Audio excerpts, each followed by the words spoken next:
Selamat pagi Pak Amar. Ini Pak mengenai yang raperda kemarin baru diparipurnakan. Kan hari ini rencana ada lagi tapi ditunda. Kira-kira di mana tuh Pak letak penundaannya Pak? Kalau kalau menurut pimpinan pansus dari kedua pansus, baik raperda tentang pendidikan dan raperda tentang RPJMD, Ya. laporannya di Banmus bahwa kalau perda pendidikan bahwa mereka banyak sekali muatan-muatan lokal yang belum dimasukkan dalam draft raperda tentang pendidikan, karena banyak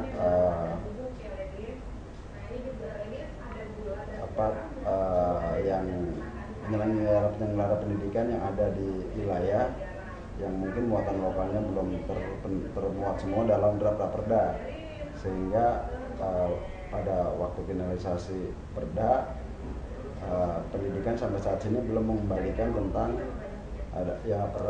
draft yang pasal-pasal yang bermuatan lokal yang belum dimuat, sehingga belum siap untuk diparipurnakan karena dari Dinas Pendidikan belum mengembalikan apa yang dirapatkan dalam rapat finalisasi perda. Mereka sudah mengatakan Pak kendalanya di mana Pak? Ya itu tadi, karena banyak tentang perda tentang muatan-muatan lokal tentang pendidikan lokal yang belum termuat dalam pasal-pasal tersebut, sehingga banyak revisi pasal demi pasal, dan itu belum dikembalikan setelah finalisasi, belum dikembalikan oleh Dinas Pendidikan kepada Pansus, sehingga belum bisa diparipurnakan. Pada raperda tentang pendidikan Pak, yang paling pokok di situ tentang masalah apanya Pak ya? Yang Kalau terkait masalah detailnya, kebetulan kami kan dari Komisi Pemerintahan tidak membidangi tentang perda pendidikan, itu yang lagi membidangi itu di Komisi B kebetulan, karena kita tapi kalau aset masuk ke Bapak ya? Kalau aset RPJMD itu juga di Komisi D. Kebetulan kita di Banmus, karena kan laporan ketua pansus semua disampaikan dalam Banmus. Kendalanya kenapa belum bisa diparipurnakan, itu kendalanya dipaparkan oleh masing-masing pimpinan pansus pada rapat Banmus. Kebetulan kita di Banmus, sehingga kita agak mengetahui tentang laporan akhirnya kenapa tidak bisa diparipurnakan pada hari ini.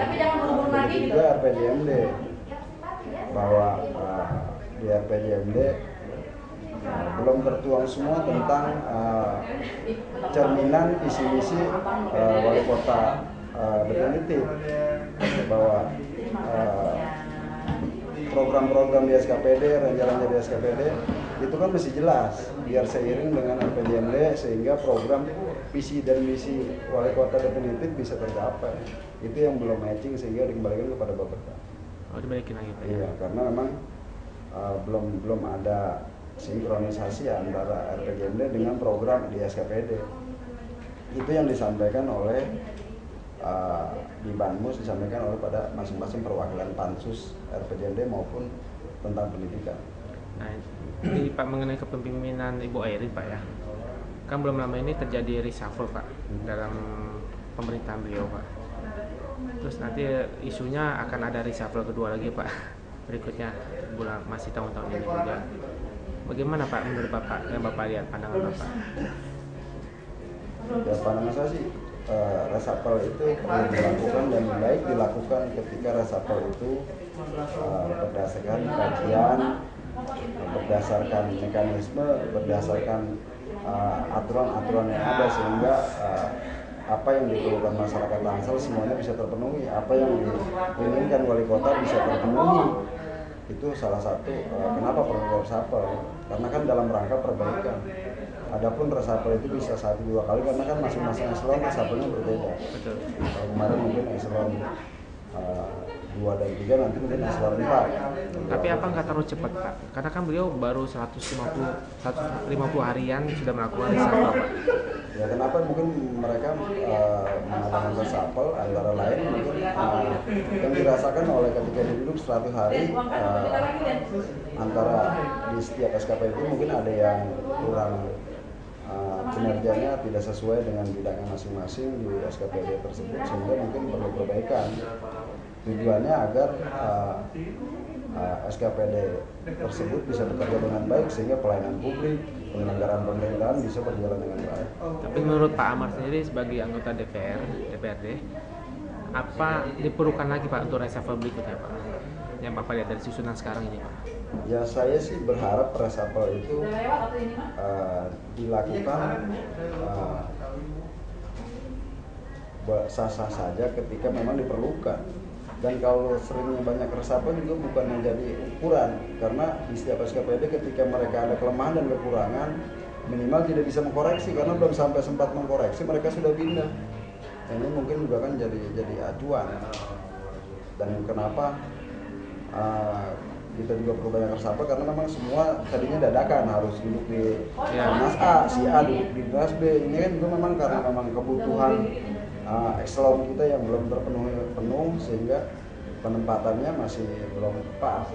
Saya pikir juga memang masih banyak yang perlu dilakukan dalam rangka yang penting reshuffle itu dilakukan berdasarkan kinerja, ukuran dan lain sebagainya sehingga terukur. Kenapa orang naik eselon, kenapa mereka menduduki jabatan di SKPD ini ada kajian. Sehingga semua apa yang diinginkan wali kota, diinginkan masyarakat Tangsel semua tercapai. Terus Pak, ini kan untuk di Tangsel sendiri kualifikasi para pejabatnya kan masih ada yang di bawah standar Pak ya. Maksudnya belum S1, belum S2 gitu Pak ya. Nah, langkah kedepannya bagaimana Pak DPR dalam menyikapi hal ini Pak? Saya pikir memang pendidikan tidak utama ya. Tidak utama orang S2 dijamin bisa memimpin SKPD. Tapi kan ada undang-undangnya Pak. Memang iya undang-undangnya harus S2 dan itu juga kan dalam proses, kebanyakan mereka semua ada yang sedang kuliah dan mengasah S2 itu rata-rata semua dalam proses rata-rata dalam penyelesaian S2. Jangankan di Tangsel ini kepala SKPD pelaksana saja dengan banyak yang melakukan sekarang lagi kuliah untuk mengambil S2. Jadi menurut pandangan Bapak penting nggak sih itu dilakukan oleh pada SKPD atau sekarang sudah cukup lah untuk saat ini atau bagaimana Pak? Reshuffle? Ya untuk kualifikasi Pak, peningkatan kualifikasi para pejabat di pemerintahannya Pak. Kalau peningkatan kualifikasi kan saya pikir itu memang kenapa kualifikasi dilakukan, karena banyak mungkin eselon 1, eselon 2 yang sudah pensiun sehingga perlu digantikan. Itu yang peningkatan eselon yang sudah digantikan yang pensiun, kan setiap tahun pasti ada yang pensiun. Delegasi itu dilakukan karena memang ada secara alami ada rotasi, mungkin ada yang pensiun sehingga harus digantikan dan lain sebagainya. Nah, sedangkan kan untuk peningkatan status PNS kan masih agak sulit Pak ya, terhalang dengan Menpan ya, moratorium. Itu bagaimana Pak mengatasinya Pak supaya kinerja di pemerintahan itu makin meningkat Pak? Ada kiat-kiat nggak dari DPR supaya ya dengan adanya bintek-bintek di setiap SKPD dan juga yang dilakukan BKD dalam rangka penyelenggaraan pemerintahan yang baik itu ada setiap SKPD itu melakukan pendidikan 3 hari, mungkin dalam 2 bulan 3 bulan melakukan 3 hari bintek, dan dalam rangka penyelenggaraan pemerintahan yang baik itu sudah ada program di setiap SKPD. Itu upaya untuk meningkatkan terutama tentang sumber daya manusia, tentang pelayanan dan lain sebagainya yang diperlukan di SKPD. Nah, kami dapat banyak keluhan Pak dari para TKS Pak ya yang ada di pemerintah Tangsel ini. Mereka mengeluhkan bahwa dengan honor yang mereka terima saat ini, mereka merasa itu tidak mencukupi untuk operasional mereka Pak. Bagaimana Pak pandangan DPR terhadap hal ini Pak? Kan TKS itu mungkin di Tangsel itu sudah cukup tinggi saya pikir. Mungkin bisa dilihat TKS di daerah lain, ketimbang daerah lain kayak kabupaten dan lain sebagainya mungkin masih dengan Rp3.400.000. Kita udah 1,1 potong pajak sekitar 950 ya. Itu udah saya pikir cukup baik, karena kan dengan dengan itu minimal bisa mengurangi pengangguran. Kalau bicara hidup layak memang kan sulit mengejar ya. Mungkin pemerintah juga ingin misalnya TKS gajinya berapa, tapi ini juga ada aturan dan lain sebagainya yang mengatur itu, yang mungkin tentang pendapatan daerah dan lain sebagainya perlu penyesuaian. Sehingga kalau kita fokus kepada TKS, gimana pembangunan dia langsungnya gimana? Sedangkan TKS itu juga kan dilihat kemampuan daerah, sedangkan kita normal baru 2 tahun ini yang punya APBD agak lumayan. Tadinya kan belum punya pendapatan, baru tiba dari kabupaten dan provinsi.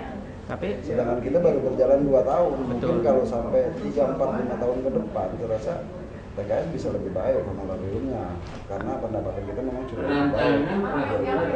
2014 mungkin PBB akan masuk daerah.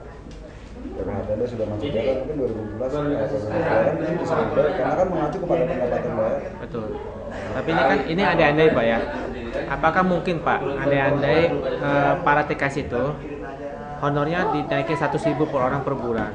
Taruh kita bicara 1.000 TKS kan baru sekitar 100 juta per bulan Pak ya. Terus 100 juta setahun berarti kan baru 1,2 miliar. Apakah berat Pak dimasukin pada APBD Pak untuk peningkatan 1.000 TKS minimal kayak gitu? Apakah mustahil Pak? Atau ada aturan yang mengikat Pak yang sulit untuk menaikkan honor mereka? Kan ada aturan di atasnya sebetulnya antara TKS di setiap SKPD juga kan ada batasannya dari cuma saya lupa undang-undang nomor berapa itu ada semua batasannya sehingga mengacu kepada pendapatan daerah dan lain sebagainya. Kita serta merta harus dinaikkan. Ini kan kalau melanggar penyalahgunaan anggaran juga akan jadi temuan. Berarti nggak bisa serta merta dinaikkan begitu saja Pak ya? Karena kan juga merujuk pada pendapatan daerah dan lain sebagainya tadi saya sebutkan. Itu jadi rujukan. Cuma kan dengan peningkatan APBD yang sampai 300 miliar ini, kalau hanya mengeluarkan 1 miliar sekian aja kan harusnya nggak bermasalah Pak. Kan tetap ada acuan Ya. dan sekarang kita kalau bicara ditambah 100, apakah ditambah 100 ribu rupiah orang bisa hidup layak? Ya, kan lebih baik Pak minimal. Nah, tapi kan tidak merubah status kelayakan orang. Betul.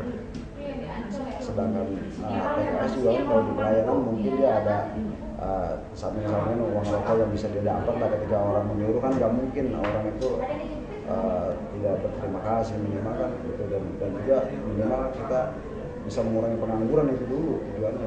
Punya itu dulu Pak. Semua juga pengen mensejahterakan masyarakat. Ini pun juga kan dorongan DPRD dan bersama eksekutif bekerjasama sehingga tadinya TKS cuma berapa ratus rupiah, sekarang sudah bisa 1,1 dipotong pajak sekitar 900.